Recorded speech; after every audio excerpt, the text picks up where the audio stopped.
Hello, my name is John Gergacholis, and we're going to be going over do's and don'ts of quiet hours in Travers Tower. All right, and now I'm going to be interviewing a student.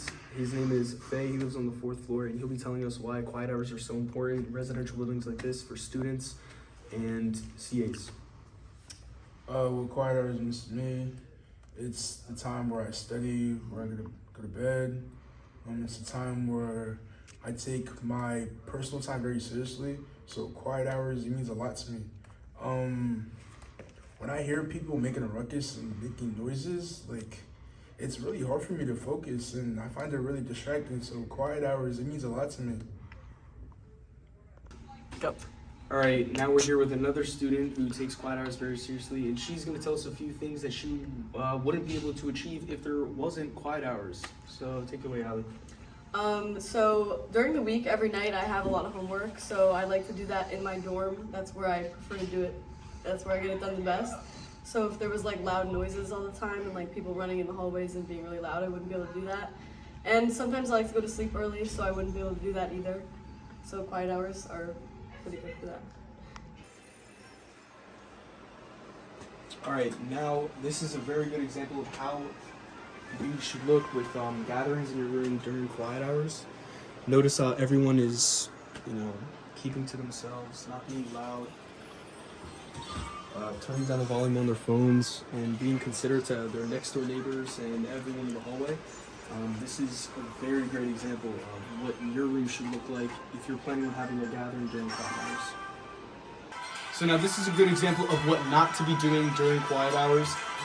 Playing loud music on a speaker would be very disruptive to your next door neighbors and everyone that might be trying to sleep or study during this time. So one way to resolve this would actually be putting on headphones. So here we go.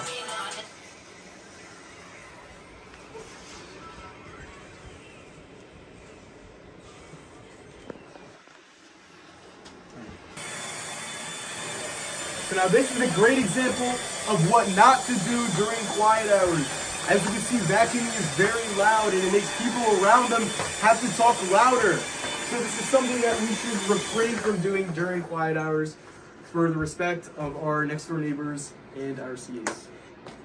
This one right here, this one right here.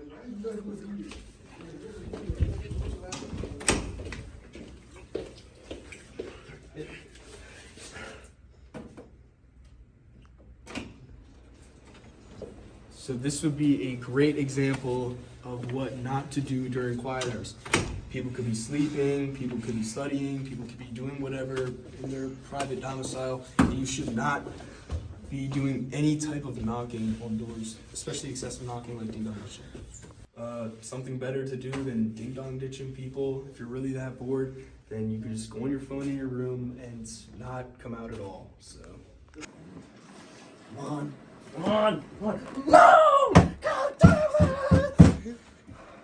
All right, now this is a great example of what not to do in your dorms during quiet hours. If you're angry for any reason, please try to contain yourself and don't let yourself go like that. It's really disruptive.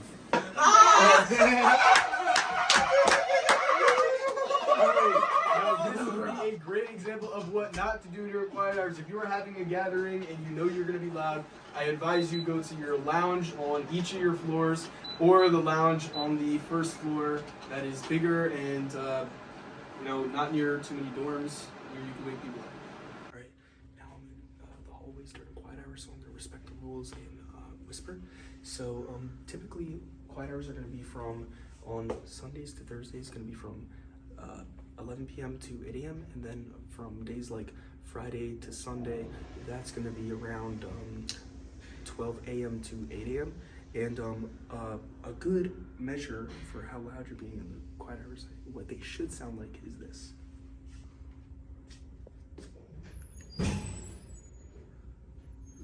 So it should be between that mid-30s to maybe 60s range, and just make sure that you're maintaining that during quiet hours so you're not disrupting all the people living on their floor and everything. I mean, if you really want to make that much noise, the lounges are always open on every single floor.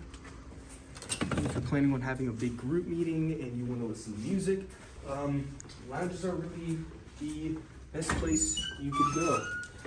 There's one on every single floor, including the first floor, which is the biggest lounge, and there's even a TV in there.